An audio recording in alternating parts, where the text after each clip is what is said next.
الله أكبر الله أكبر الله أكبر السلام عليكم ورحمة الله وبركاته. بسم الله الرحمن الرحيم. الحمد لله رب العالمين، والصلاة والسلام على رسول الله وعلى آله وأصحابه أجمعين. أما بعد. Хвала Аллаху Субханаху ва Тааля, который даровал нам самое ценное, что может быть, это вера в Него. Даровал нам сладость, поклонение Ему, покорности Ему. И мы, несомненно, не достигли бы этого, не будь на то воля Всевышнего Аллаха Субханаху ва Тааля, Его милости. И хвала Аллаху, милостью которого мы вновь собрались в мечети для размышления над аятами священного Корана, для понимания их. Ведь Коран был в первую очередь ниспослан для того, чтобы люди размышляли над его смыслами и руководствовались им в своей повседневной жизни. И продолжаем толкование суры Аль-Кахф, пещера. 50-й аят. Прежде напомним, что же было в предыдущих аятах. Аллах Субханаху ва Тааля привел в пример двух людей, один из которых своим богатством и садами, и обольщение которого привело к пагубным последствиям. И далее Аллах Субханаху ва Тааля сообщил нам о событиях судного дня, что будет происходить, когда горы придут в движение и будут стерты, когда людям раздадут Писание с их деяниями и воскликнут грешники: что же это за Писание? Оно не утаило ничего из малого и великого, все здесь учтено. И в продолжение Аллах Субханаху ва Тааля возвращается в прошлое. До этого аяты устрашающие, предостерегающие людей, говорили о будущих событиях, ожидающих нас, событиях великого дня стояния и судного дня. А здесь же Аллах Субханаху ва Тааля уже рассказывает нам о том, что было, также продолжая тему предостережения и устрашения неверных, грешников и нечестивцев. Аллах говорит: وَإِذْ قُلْنَا لِلْمَلَائِكَةِ اسْجُدُوا لِآدَمَ فَسَجَدُوا إِلَّا إِبْلِيسَ كَانَ مِنَ الْجِنِّ فَفَسَقَ عَنْ أَمْرِ رَبِّهِ أَفَتَتَّخِذُونَهُ وَذُرِّيَّتَهُ أَوْلِيَاءَ مِنْ دُونِي وَهُمْ لَكُمْ عَدُوٌّ بِئْسَ لِلظَّالِمِينَ بَدَلًا. Аллах говорит: وَإِذْ قُلْنَا, и вот мы сказали ангелам. То есть упомяни то событие, когда мы сказали ангелам: пойдите ниц, сделайте саджда перед Адамом. Ангелы по-арабски малаикатун, единственное число малякун. Это одни из творений Всевышнего Аллаха Субханаху ва Тааля. Чистые, благородные, покорные Аллаху во всем, не ослушающиеся Его в Его повелениях. «Ла я'суна Аллаха ма амарахум ва яф'алуна ма ю'марун», говорит Аллах, они не ослушаются Аллаха в повелениях Его и делают то, что Он им прикажет. Эти великие, чистые, покорные рабы Всевышнего Аллаха Субханаху ва Тааля, ангелы, они величественны в своей сути, созданные из нура, из света, как об этом поведал пророк Мухаммад саллаллаху алейхи вассалям, имеют крылья, как Аллах Субханаху ва Тааля сказал: «Альхамду лиллахи фатири самавати валь арды, джа'илил малаикати русуля». Хвала Аллаху, который сотворил небеса и землю, который сделал ангелов посланниками. Ули аджнихатин маthна ва thулатha ва руба', обладающими крыльями по 2, по 3, по 4. Язиду фил халки ма яша, и Аллах прибавляет в своих творениях то, что пожелает. Инна Аллаха аля кулли шайин кадир, воистину Аллах над всякой вещью мощен. Эти творения огромные и великие. Как в достоверном хадисе от сподвижника Абдулла ибн Мас'уда приводится, что пророк Мухаммад саллаллаху алейхи вассалям увидел ангела Джибрииля дважды в его истинном обличии, и ангел Джибриль застилал горизонт, имея 600 крыльев. Имея 600 крыльев. Это великие творения Аллаха Субханаху ва Тааля, ангелы. И ангелы — это мир, скрытый от нас. Мы не можем их уловить своими чувствами, увидеть их, услышать их. Кроме тех случаев, когда Аллах Субханаху ва Тааля сам пожелает, чтобы ангелы, к примеру, явились в облике человека, как это происходило с пророком Мухаммадом саллаллаху алейхи вассалям. Когда ангел Джибрииль приходил к нему в облике человека, и вокруг него также были сподвижники, приходил и обучал его религии, и к другим пророкам до него.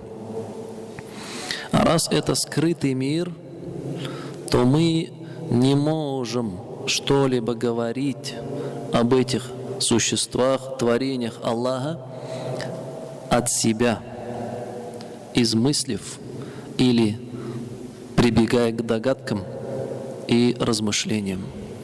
Единственное, что мы можем о них сказать, это лишь то, что нам сообщено в священном Коране, либо же в сунне пророка Мухаммада саллаллаху алейхи вассалям. Только опираясь на два этих достоверных источника истины, мы можем говорить об ангелах, приписывать им какие-либо качества. И это скрытый мир, вера в которого является качеством верующих. В суре Аль-Бакара Аллах говорит: «Алиф лам мим, залика аль-китабу ла райба фихи худан лиль-муттакин». Это описание, в котором нет сомнений, является верным руководством для богобоязненных, аллазина ю'минуна биль-гайби, которые веруют в скрытые, гайб, в скрытые, невидимые. Это качество истинно богобоязненных людей. И вера в ангелов является одним из 6 столпов имана, веры ислам. Столб, то есть основополагающий убеждение каждого мусульманина, основывается на 6 вещах. И эти 6 столпов имана, веры, сообщены нам в хадисе, который приводит имам Муслим, достоверный хадис от сподвижника Умара ибн аль-Хаттаба, что когда пророк Мухаммад саллаллаху алейхи вассалям был с ними, к ним явился человек в белом одеянии, с черными волосами, подошел к пророку Мухаммаду саллаллаху алейхи вассалям и начал задавать ему вопросы. Мы знаем этот хадис. Это хадис Джибрииля, так и называется. Ангел Джибрииль в обличии человека пришел и задавал пророку саллаллаху алейхи вассалям вопросы. Одним из вопросов, который был: «Ахбирни аниль иман», сообщи мне, что такое иман, вера.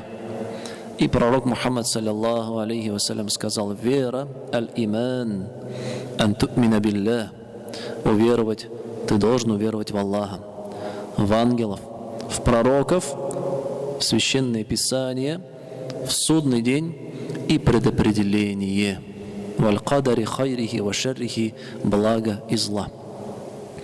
Вот эти 6 убеждений являются столпом, основой исламского вероучения, акиды.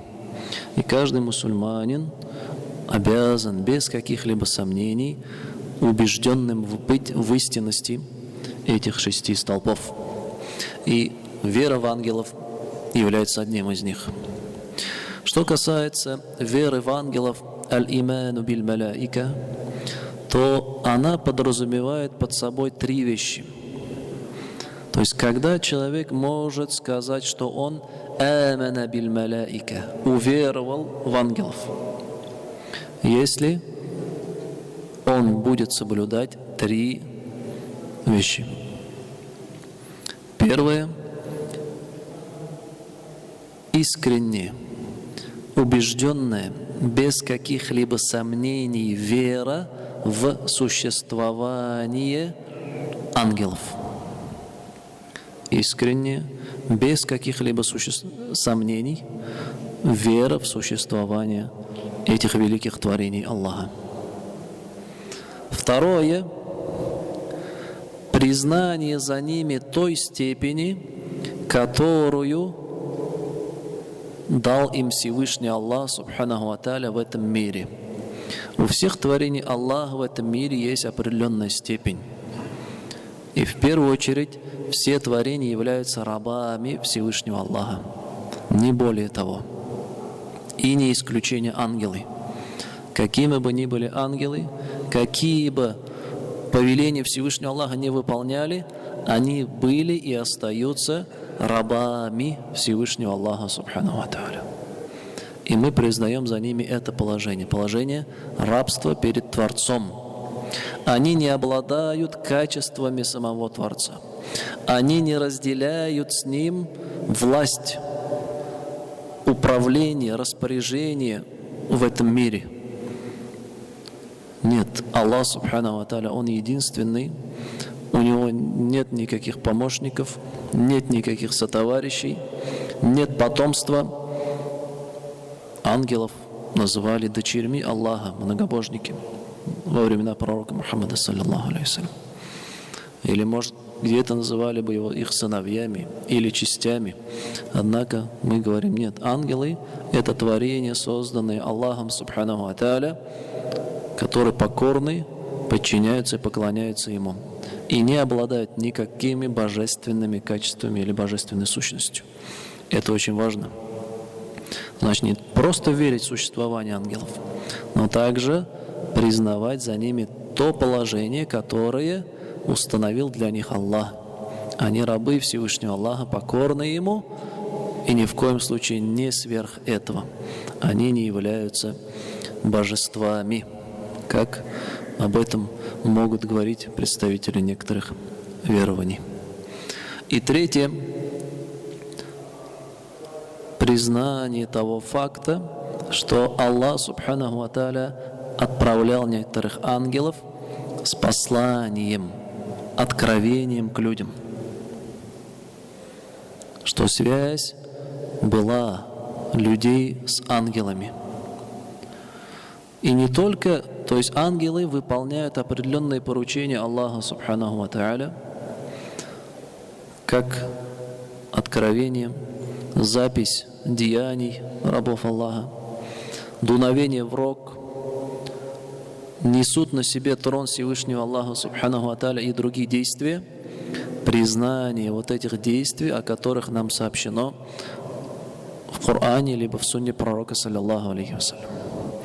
И вот когда человек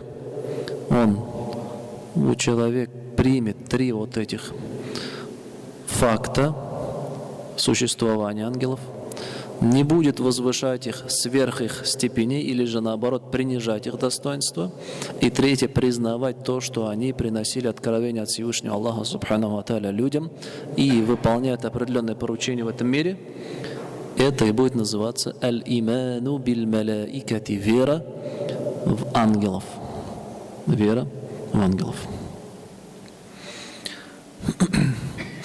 И далее Аллах говорит, это история.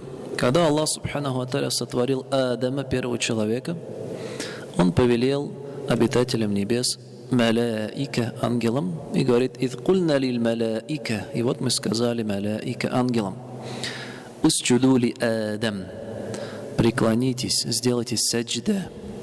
Саджда тут тахия, как говорится на русском, поклон приветствия.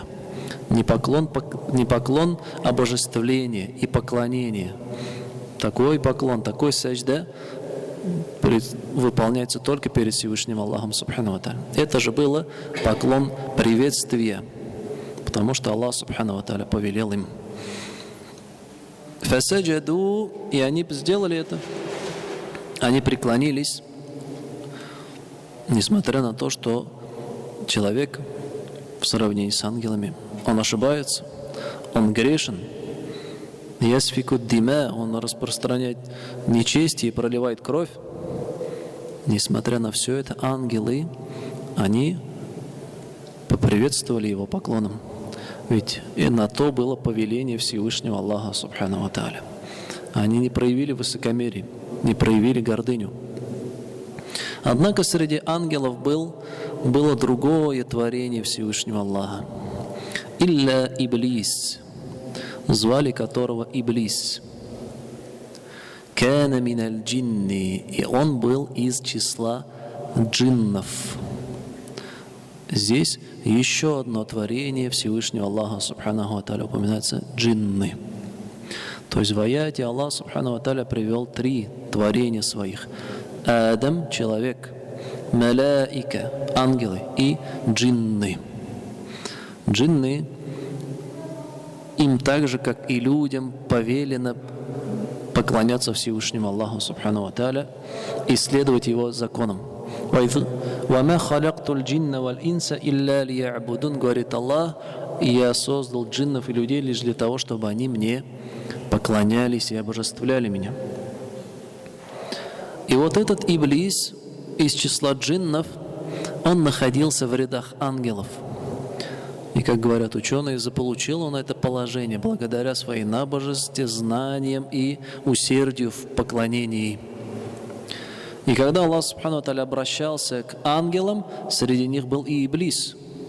Он не выделил отдельно джинна, ведь мы обращаемся к группе, и среди них, например, есть мужчины, и даже если есть, например, приверженцы одной национальности, и тут один другой национальности, мы в общем скажем им. Ну, татары, например.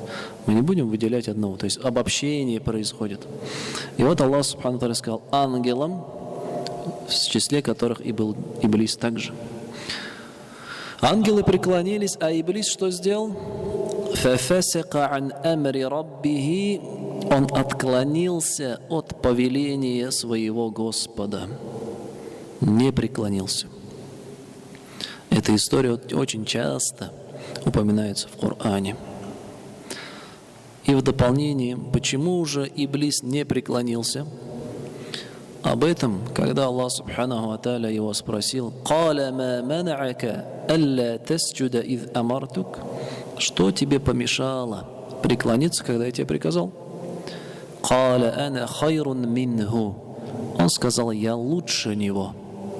«Халактани мин нарин ва халактаху мин тин», ты сотворил меня из огня. Джинны сотворены из огня, ангелы из нура, света. «Ва халактаху мин тин», а его же ты создал из глины. Я лучше его. Таким образом, его происхождение, его обольщение, гордыня своим происхождением помешало ему выполнить повеление Всевышнего Аллаха Субхану ва Тааля. И поэтому в этом аяте выделена та часть, что он был из джиннов. «Фасаджаду», ангелы преклонились, «илля иблиса кана миналь джин», кроме Иблиса, ведь он был из джиннов. То есть он аргументировал свое неповиновение Всевышнему Аллаху тем, что он из джиннов, то, что он лучше, он величественнее по своей сути. Таким образом, возгордился своим происхождением.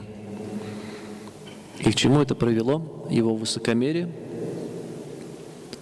«Аба вастакбара ва кана миналь кафирин», как в суре Аль-Бакара Аллах говорит, он отказался, проявил высокомерие и стал одним из неверующих.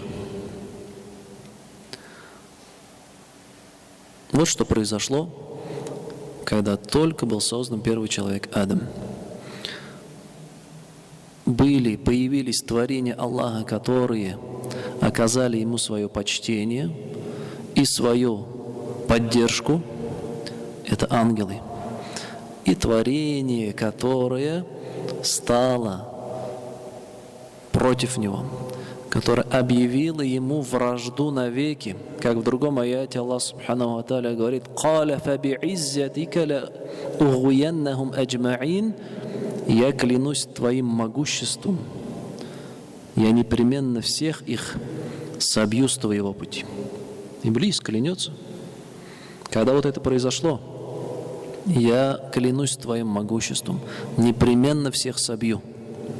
«Илля ибадака минхумуль мухлясин», кроме твоих искренних рабов, говорит Иблис.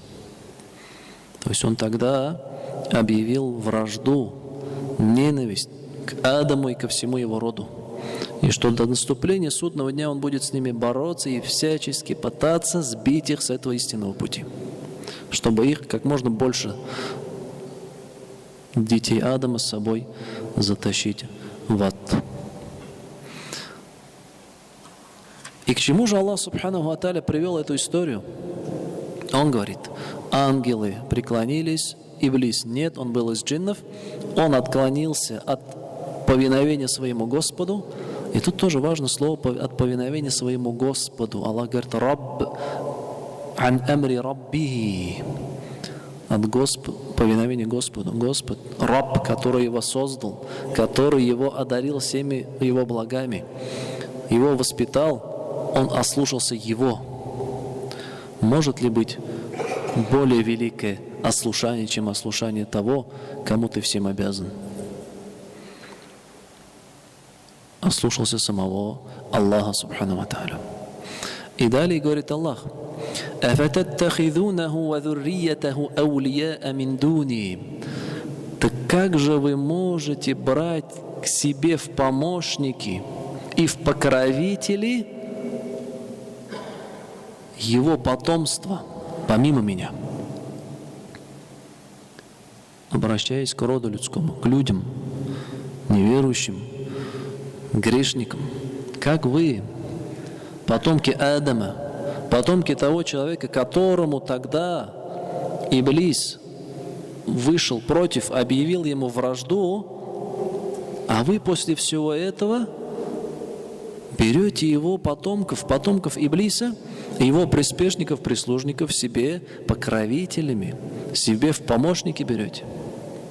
Каким образом?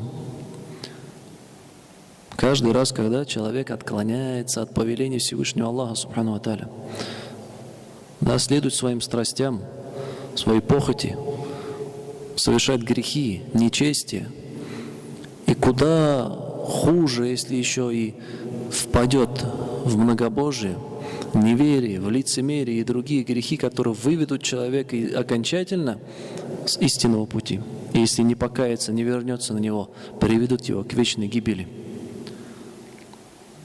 Он тем самым становится помощником, становится приспешником Иблиса и его потомков и оказывает помощь своему врагу против себя. Смотрите, какая глубокая мысль здесь заложена. Аллах Субхану ва Тааля привел вот эту историю для того, чтобы напомнить людям: у вас есть враг. Помните эту историю, что произошло? И он поклялся, что будет всегда против вас сражаться, избивать вас с прямого пути. И вы еще после этого берете его себе в помощники, покровители, впадая в грехи, в нечестие, в неверие, в многобожие. То есть вы своему врагу заклятому: «Инна шайтана лякум адуввум мубин», говорит Аллах, шайтан вам явный враг. Вы тем самым и помогаете ему выполнить его обещание, его клятву. Какую клятву? Всех сбить с пути истинного. Не будьте помощниками своему врагу. И говорит Аллах: «Би'са лиззалимина бадаля», какая же это дурная замена для беззаконников. То есть они променяли покровительство, помощь Всевышнего Аллаха Субхану ва Тааля на что заменили? на помощь покровительству шайтана. На помощь покровительству. Какое же это дурное, плохая замена, которую вы совершили, говорит Аллах Субхану ва Тааля. И далее Аллах говорит: ما أشهدتهم خلق السماوات والأرض ولا خلق أنفسهم وما كنت متخذ المضلين عضدا. И я ни одного из тех, которым вы взываете и поклоняетесь помимо Аллаха, из числа джиннов, шайтанов, ложных божеств, идолов, истуканов, ни одного из них не взял свидетелем при сотворении небес и земли, говорит Аллах. И не взял их свидетелями при сотворении их же самих. Обратите внимание, это очень важный аят. Что говорит Аллах Субхану ва Тааля? Те божества и тех покровителей, к которым вы обращаетесь за помощью из числа шайтанов и ложных божеств, ни одного из них я не взял свидетелем при сотворении небес и земли и при сотворении их самих. Что это означает? Они не были свидетелями этому, потому что они тогда и не существовали вовсе. А раз они тогда не существовали вовсе, то они никак не могут являться творцами, божествами наряду с Аллахом Субханаху ва Тааля, который извечен и у которого нет начала. В этом вся и суть религии ислам, что религия ислам призывает поклоняться одному лишь Творцу и отдалиться от поклонения творениям. Ведь все, что люди обожествляют помимо Творца, могут обожествлять в этом мире и надеяться на их помощь и поддержку, они такие же творения, как и сам человек. Какой-то идол, истукан, статуя, которые вырезали из дерева, из камня, из металла или так далее. Человек обращается к этому, или же звездные, или небесные тела, звезды, астрология. Все это было сотворено Творцом. Так как же можно творение на один уровень ставить с Творцом, обожествляя их и обращаясь к ним с мольбами? Это великая несправедливость. И неразумно поступает человек, действующий таким образом. И поэтому Аллах Субхану ва Тааля приводит этот довод. Они не были свидетелями сотворения небес и земли. И они не были свидетелями сотворения самих себя. То есть их не существовало, и Аллах их создал. Так как же вы можете обожествлять творение и создание, подобные вам? وَمَا كُنْتُ مُتَّخِذَ الْمُضِلِّينَ عَضُدًا. И я не беру в помощники тех, кто вводит людей, кто вводит других в заблуждение. Allah говорит, я не брал в помощники тех, кто вводит других в заблуждение. И это также пример нам, что людям нам не следует брать себе помощников, заводить с дружбу с нечестивцами, с людьми, которые вводят других в заблуждение или же портят других, распространяют нечестие. وَيَوْمَ يَقُولُ نَادُوا شُرَكَائِيَ الَّذِينَ زَعَمْتُمْ فَدَعَوْهُمْ فَلَمْ يَسْتَجِيبُوا لَهُمْ وَجَعَلْنَا بَيْنَهُمْ مَوْبِقًا. И в судный день скажут: где ваши шурака, ваши божества, которых вы взяли покровителями помимо Аллаха, где они? Их к ним взовут, вы будете их взывать, но они не ответят вам в день суда. И мы установим, говорит Аллах Субхану ва Тааля, маубик, место погибели между вами и теми, к кому вы взывали и обращались, кому вы обожествляли. Таким образом, ни вы не сможете к ним прийти за помощью, ни они не смогут вам никак помочь. وَرَأَى الْمُجْرِمُونَ النَّارَ فَظَنُّوا أَنَّهُمْ مُوَاقِعُوهَا وَلَمْ يَجِدُوا عَنْهَا مَصْرِفًا. И грешники, неверующие грешники, увидят огонь. Они увидят его явно. и они будут убеждены, они поймут, что вот она их погибель, и они непременно войдут в этот огонь. فَظَنُّوا أَنَّهُمْ مُوَاقِعُوهَا, и они будут убеждены, что будут брошены в него. وَلَمْ تَجِدُوا عَنْهَا مَصْرِفًا, и они не найдут пути спасения от этого огня.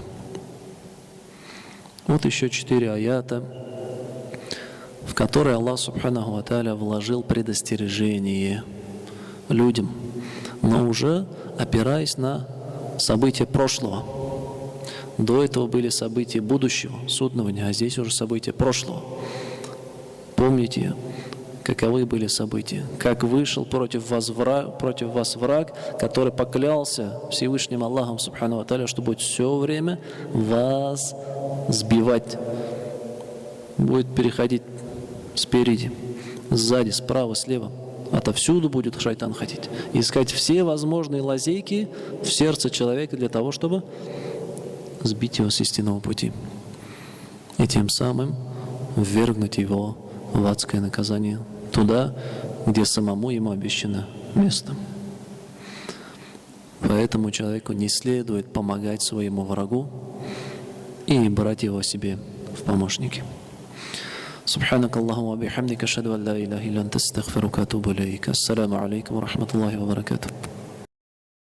الله أكبر الله أكبر الله أكبر الله